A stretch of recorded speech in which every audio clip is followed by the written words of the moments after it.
मेरे राष्ट्र का प्रत्येक नागरिक आत्मा से तपस्वी और शरीर से एक मजबूत सैनिक बने, जो अपने धर्म की, अपने राष्ट्र की सेवा कर सके, रक्षा कर सके। एक तू सच्चा, तेरा नाम सच्चा। एक तू सच्चा, तेरा नाम सच्चा।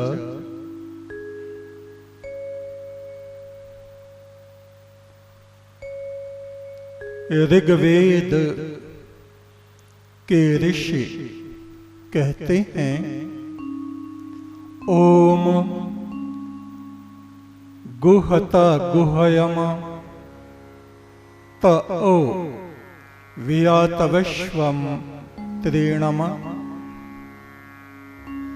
शरीर की अंधेरी गुफा में पड़ी हुई आत्मा संसार में व्याकुल होती है।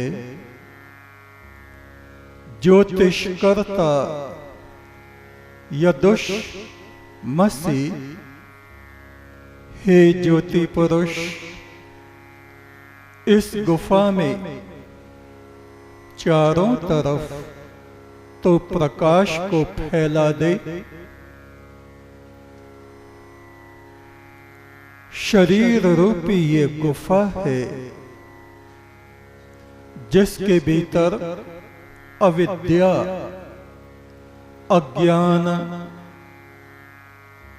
मोह माया का अंधकार छाया हुआ है।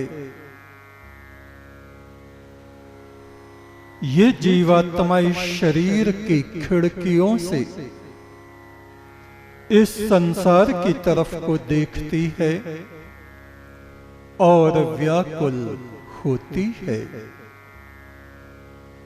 सुख दुख, संयोग वियोग, इन सब से हमारा जीवन गुजरता रहता है। यथा काष्टम च काष्टम च समेयाताम महोदधौ समेत्य च व्यापे याताम तद् भूत समागमः। विशाल नदी में दो लकड़ियां बहती बहती जैसे कहीं पर जाकर आपस में मिल जाती हैं और लहरों पटारों के प्रवाह से फिर अलग अलग हो जाती हैं, ऐसे ही इस संसार में हम मनुष्यों का संयोगवश मिलना और बिछुड़ना होता रहता है, चलता रहता है। हे ज्योति पुरुष, हे परम ब्रह्म, ये आत्मा जब तेरी तरफ को उन्मुख होती है, आरोहण करती है, तब इसके भीतर सत्य ज्ञान का उदय होता है। जब हम अपने चैतन्य को उस परम चैतन्य से जोड़ देते हैं, तब हमारी दृष्टि में ये जगत प्रपंच समाप्त हो जाता है। जीवन मृत्यु का कोई भी अर्थ हमारे लिए शेष नहीं बचता। जो यहाँ है वो ही वहाँ है, जो भीतर है वो ही बाहर है। किंतु अविद्या, माया, अज्ञान सपने की तरह इस जगत को हमें दिखाता रहता है।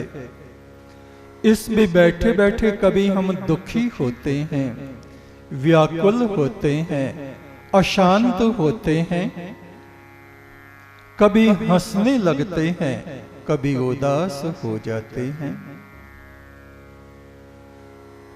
ब्रह्मपुत्र नदी के तट पर महादेव शिव शांत हुए बैठे हैं। उनके चरणों में बैठा है उनका शिष्य नंदी। शिव कहते हैं, नंदी, इस समय के प्रवाह को देखो, इस काल के उतार चढ़ाव को देखो। कभी ये पृथ्वी हरे भरे वृक्षों से भर जाती है, कभी ये वृक्ष सूख कर पतझड़ हो जाते हैं,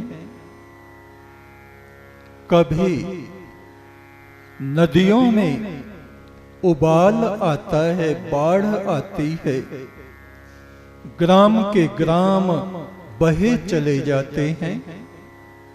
रात्रि में सोने वालों को जरा भी आभास नहीं होता कि अर्धरात्रि में बाढ़ आएगी और तुम्हारे घर, तुम्हारे पशु, तुम्हारा धन, तुम स्वयं इस जल के प्रवाह में बहते बहते मृत्यु के द्वार पर पहुंच जाओगे। इसी प्रकार मनुष्यों का जीवन है। शिव ने कहा, नंदी, प्राचीन काल में नागपट्टनम साम्राज्य में गरुड़ ध्वज राजा राज्य करता था। उसके यहां एक ब्राह्मण पुत्र त्रित जिसका नाम था, ज्ञान की खोज में इधर उधर भटकता रहा।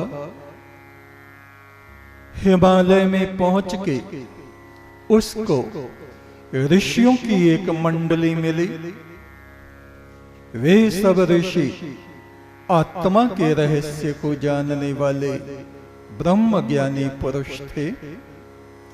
उनके उपदेशों के अनुसार उस त्रित ने सांसारिक जीवन का त्याग कर दिया और अपनी आत्मा को शांत करने की साधना करने लगा। आचार्यों ने कहा, पुत्र, इस संसार में हमारी दृष्टि जो देखती है उससे व्याकुलता और विष हमारे भीतर अवतरित होता है। इसलिए इन नेत्रों को निरंतर आत्म ज्योति में लगा के रखो।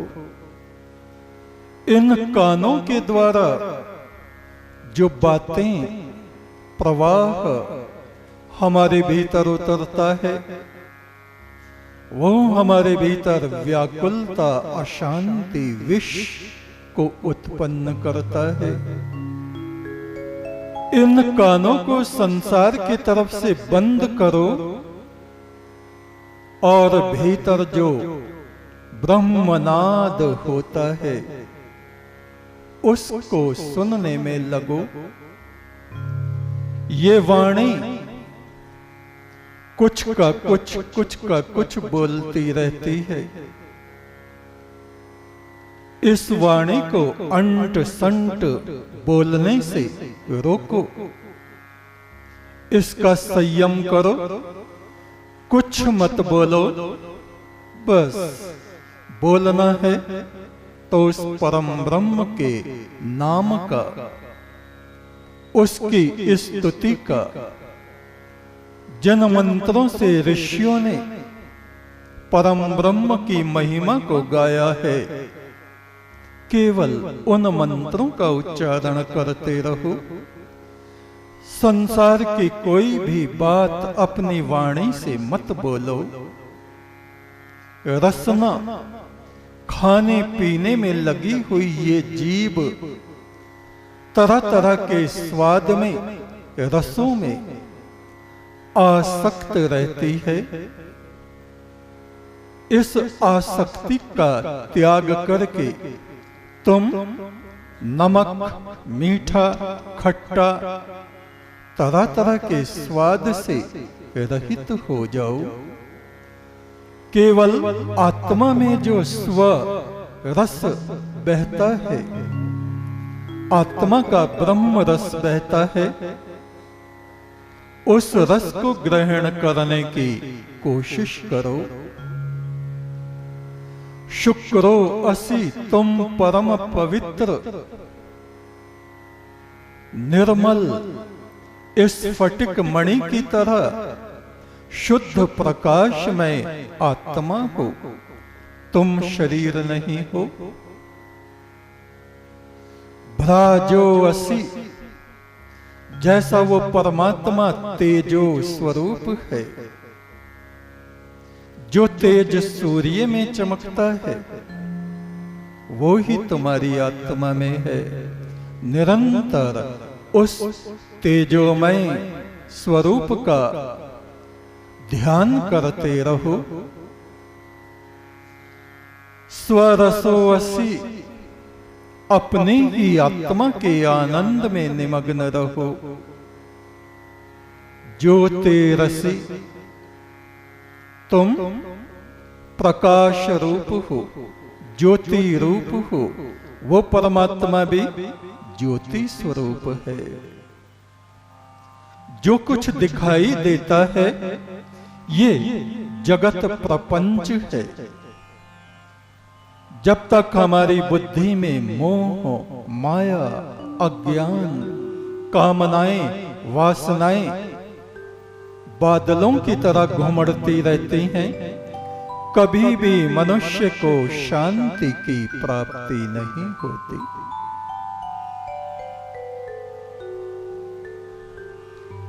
वे ऋषिगण अक्सर ही पास के ग्रामों में कभी कभी जाया करते अन्न आदि इकट्ठा करने के लिए। एक ग्राम में एक वाचाल बौना छोटे कद का आदमी था। जहां भी वो ऋषियों को देखता, महात्माओं को देखता, तरह तरह के उल्टे उल्टे प्रश्न पूछता और उनको अपमानित किया करता। एक बार उन ऋषियों की मंडली में त्रित मुनि भी शामिल हुए। ग्राम में विचरण करने के लिए गए और वो बौना उनके सन्मुख आया और वो ही उसकी जो आदत थी, कड़वी कड़वी बातें, उल जलूल प्रश्न उसने त्रित मुनि से करने प्रारंभ किए। त्रित मुनि ने कहा, मैं तुम्हारे प्रश्नों का ऐसा उत्तर दे सकता हूं जो भविष्य में तुम किसी भी ऋषि से प्रश्न नहीं करोगे। उसने कहा, इससे अच्छा और क्या है। त्रित मुनि ने धूल उठाई, मट्टी और उसके मुंह में भर दी। कहा, तुम्हारा उत्तर यही है। आप तो पुरुषों से, ऋषियों से तुम कटुता का व्यवहार करते हो, दुष्टता का व्यवहार करते हो, आगे से यदि तुमने ऐसा किया तुम्हारी पीठ में पत्थर बांध के मैं नदी में डुबा दूंगा, याद रखना। ऋषियों का, देव आत्माओं का हमेशा सम्मान करना चाहिए। एक बार गरुड़ ध्वज राजा त्रित मुनि से मिला। उनके धर्म आचरण से बड़ा प्रभावित हुआ, उनका मित्र बन गया, शिष्य बन गया। उनका हाथ पकड़ पकड़ के कितनी ही बार महलों में लाता, मगर त्रित मुनि ने कहा, हे महाराज, हम लोग सर्वत्यागी, सब कुछ त्याग देने वाले ऋषि गण हैं। हमें यहां तुम्हारे महल में रहना अच्छा नहीं लगता। राजा उदास हो गया। उसने एक पर्णकुटी डलवाई, कहा, यहां तो रह सकते हो। त्रित मुनि ने कहा, 2-4 दिन रह सकता हूं, इससे अधिक नहीं। किसी उड़ते हुए पक्षी को कोई पिंजरे में बंद कर दे कि रोज मैं इसकी आवाज सुना करूंगा, तो ये सब उस पक्षी के लिए कैद और बंदी गृह की तरह है। राजा ने कहा, मित्र त्रित मुनि, मेरी बात सुनो। ग्राम ग्राम घूम के भिक्षा मांगना, शरीर को कष्ट देना, भूखे प्यासे रहना, पृथ्वी पर शयन करना, रात रात भर बैठे रहना, क्या ये सुखी जीवन है?